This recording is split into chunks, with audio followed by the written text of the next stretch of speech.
everybody, I'm Missi Matthews, and welcome inside the UPMC Rooney Sports Complex and to a off-season edition of Steelers Live. Will be coming to you throughout the next few months. Joining me today to talk all things Steelers, we have Mike Prisuta of the DVE Morning Show, also the Steelers Radio Network, former Steelers great Craig Wolfley, also with the Steelers Radio Network, and Hall of Famer, so glad I could say it once again, and former Steelers outside linebacker Arthur Moats. And guys, a lot is going to be happening this offseason. I know we're going to be talking about quarterbacks a lot. We're going to get to that in just a bit, but let's start with TJ Watt finally winning Defensive Player of the Year. Mike, when you look back at his 2021 season, what jumps out to you? Just the way that he was able to pile up the numbers he did despite missing as much time as he did. It was not an insignificant amount of time that TJ Watt was unavailable, but he had some monster games. What was it, 3.5 against the Ravens? And the way he came up big, the play that really sticks out, the Seattle game in overtime, stripping the ball. Not a whole lot more he could have done, I think, given the time he was on the field, and more importantly, the time he was not. And I would also say this, man, when you look at TJ in terms of the step that he took this season, the criticism for him before was he would have big games and then kind of disappear for a week or two. But you saw this year, man, even when he was hurt, he still was coming out there being productive. How many games in a row could we point to him having multiple sacks, QB hits on consecutive weeks, man? To me, that was what jumped off the screen to me watching him this season. You know, the other thing I love about it, it's not just when he does it and why he does it or the wherefore. It's how he does it too. I mean, if you look at him, and Arthur, I'd like to get your perspective on it. Mm-hmm. You look at a guy, he is literally an encyclopedia of a Jackie Chan, Bruce Lee type of, multiple use of his hands, combative close quarter combat guy. I mean, he is a modern encyclopedia of pass rushing moves, and he puts them together, and he does it with his brain as well. It's not just his speed, his power, his leverage, but his brain, the knowing the when, why, and how. I mean, being able to put that all together and come through with big moments like you're both talking about, that's a huge thing. Well, Wolf, that's because he played defense. And on defense, we got this thing called a rush plan. Because I know on offense, you offensive linemen, y'all just back, punch, and that's it. We actually have to think these things through. So, yes, TJ Watt does a great job with that. But I also love how smooth he is as well. When you watch him, he always looks like it's effortless to him, right? Even though he's working hard, it's never a struggle. And that is because of the rush plan, but also with that elite skill that he has, man. His hand-eye coordination is some of the best you're going to see at the NFL level. It's also one of the best characteristics that he has in terms of his pass rushing ability.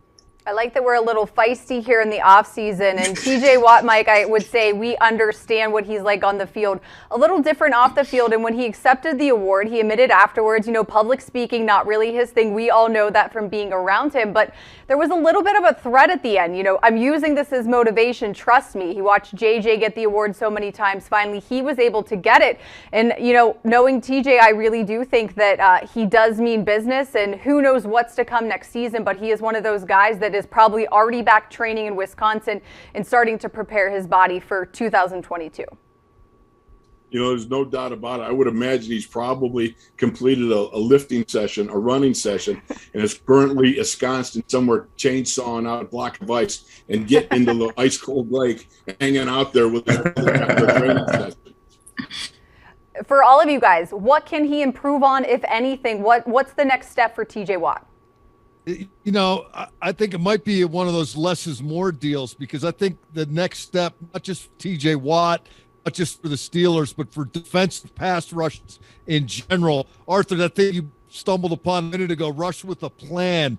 I mean, you got to keep these quarterbacks in the pocket. More and more of them have the ability to get out. More and more of them are waiting for you to give them a lane to get out. And more of them can kill you when they get out of the pocket. So it might be one of those deals where defenses are going to have to come around to a little bit of an attitude adjustment and think, all right, we're trying to get there.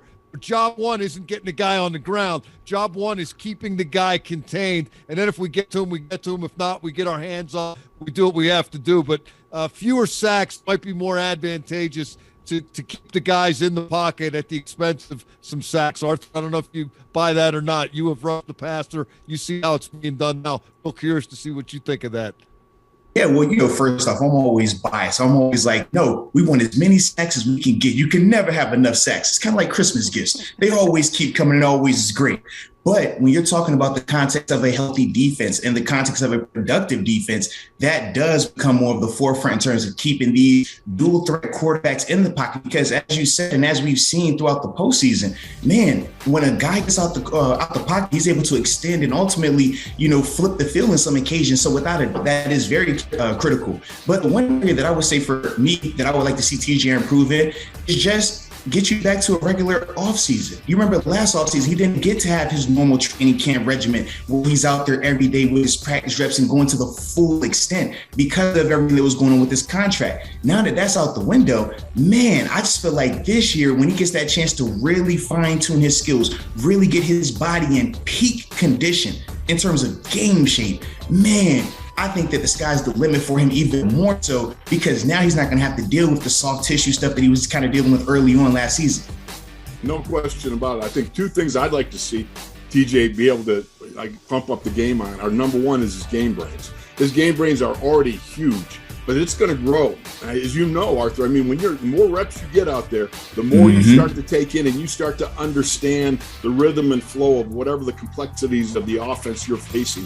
And you start to get that little, the bat signal in your brain that says, ooh, ooh, ooh, ooh, I know this play. I know what's happening. And then all of a sudden your samurai sixth sense kicks in and bammo, you make the play because it all comes together at that moment. Rather than chasing the play all the time, he can be ahead of the play.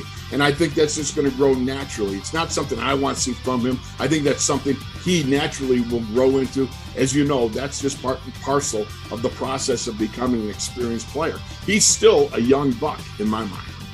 Well, absolutely. And you remember, he didn't even have a crazy extensive collegiate career as well in terms of playing outside linebacker. It was very short because he switched from tight end. So he is definitely still growing. He's definitely still learning the position. And that's what makes him so exciting.